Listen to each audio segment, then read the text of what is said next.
my portion of the Political Legacy Project, I will be talking about civil rights. Moderate and liberal Republicans, as well as moderate and liberal Democrats, supported the civil rights movement. Much to the same effect, conservative Democrats and conservative Republicans alike opposed the civil rights movement. For the most part today, we associate Republicans with conservatism and Democrats with liberalism. However, there are more liberal Republicans and more conservative Democrats today, just as there were in the 1960s. Southern white supremacy operated out of the Democratic Party beginning in the 19th century, but the party began attracting Northern liberals, including African Americans, into an ideologically cumbersome coalition. Over time, the liberals prevailed, forcing the Democratic Party to support civil rights and driving conservative and especially Southern whites out, where they realigned with the Republican Party. More often, conservatives argued on grounds of states' rights or freedom of property, or that civil rights leaders were annoying hypocrites, or that they had undermined respect for the law. The civil rights movement is a continuous development planned to convey balance to individuals, and it had advanced liberally over the previous 50 years. While racial shameful acts still happen in the United States, enormous advances have been refined. For example, the privilege to vote, go to class with all races, and acknowledgement of past treacheries. Liberalism is available to new practices, and that is apparent in the making of the Lynching Museum. In general, the objectives of civil rights pioneers and activists, for example, Martin Luther King Jr., have been reachable. March on Washington, August 28, 1963. This event is liberal as hundreds of thousands of people gathered in Washington, D.C. to advocate for civil and economic rights of African Americans. Martin Luther King delivered his famous speech, I Have a Dream, at this march, and it is considered liberal because it was a call to change and end racism in the United States. Civil Rights Act of 1964. This law fought the separate but equal segregation laws in the Jim Crow South.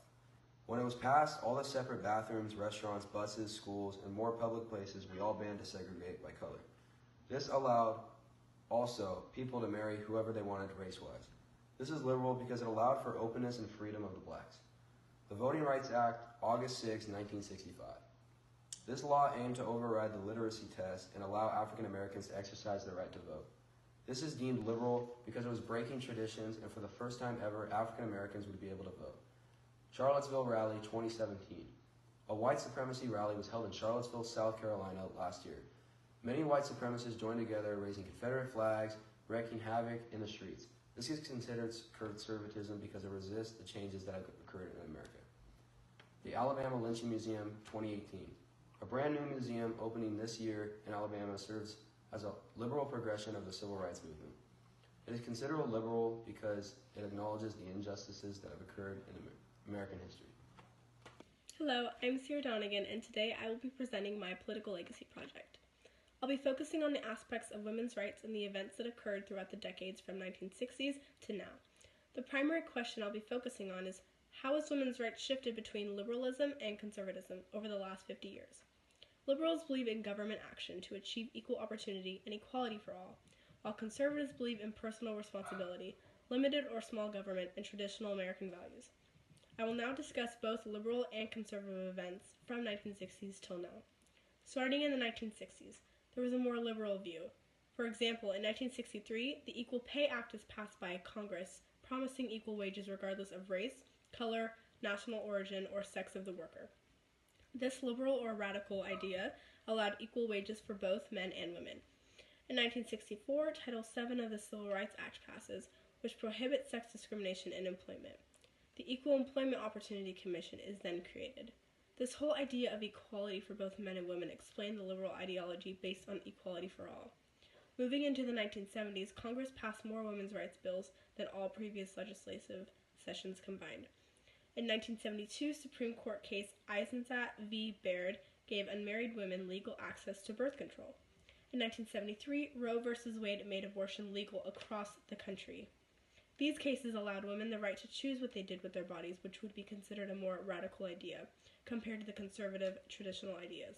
In 1972, there was some conservative backlash from leader Phyllis Schlafly, who launched a movement with goals that protected women's place as homemakers and fighting against abortion. Obviously, a more conservative view. Schlafly declared the National Women's Conference as, quote-unquote, federal financing of a foolish festival for frustrated feminists. Tongue twister. In response to Congress providing $5 million to the National Women's Conference, Schlafly led a counter-rally of 15,000 pro-family supporters who proudly announced that they had paid their own way rather than relying on congressional funding. The rally took place just 5 miles from the National Women's Conference and included protests against abortion, lesbian rights, and the Equal Rights Amendment. This controversy demonstrates the differing viewpoints of liberalism and conservatism. Liberals believe in promoting equal rights for women, while conservatives believe in traditional roles of women without the help or funding from government.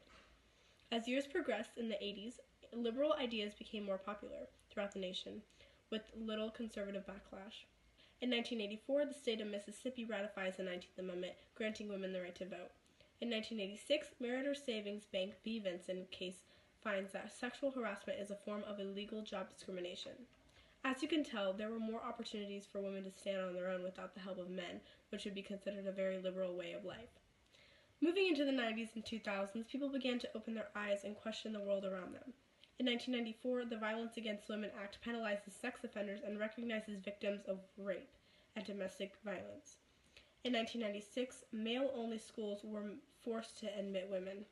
Moving into the 2000s, more and more women are seen as leaders and have a voice in the government. In 2008, Sarah Palin became the first woman to run for vice president on the Republican ticket. Also in 2016, Hillary Clinton becomes the first U.S. woman to lead the ticket of a major party.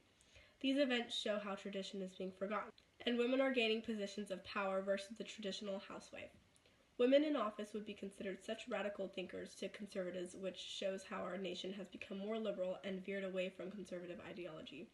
From the events listed, you can tell women's rights has been predominantly liberal over the last 50 years, with few negative responses from conservatives attempting to bring the nation back to traditional ways. All these events demonstrate how women have impacted the nation with their voices and liberal ideas to have equal opportunity and equality for all. Thank you. Hi, my name is Kenzie, and this is my T-chart on the evolution of war in the United States between liberalism and conservatism over the last 6 decades. I just really quickly wanted to go over that liberals typically don't advocate for war and conservatives typically are pro-war. Okay, so here's a closer look at the war T-chart, and overall the chart started more conservative in 1965 and then ended more conservative as well as we got closer to 2018. In 1965, the U.S. goes to war with Vietnam in order to prevent a communist takeover in Southeast Asia. This event is far on the conservative side because the start of the war supported conservative anti-communist ideologies. Also, in 1965, anti-war protests begin at home.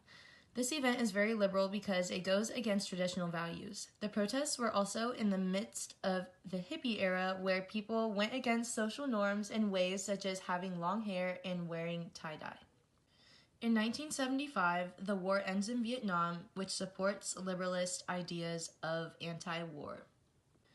In 1985, the Cold War begins. This event propelled the U.S. in a conservative direction.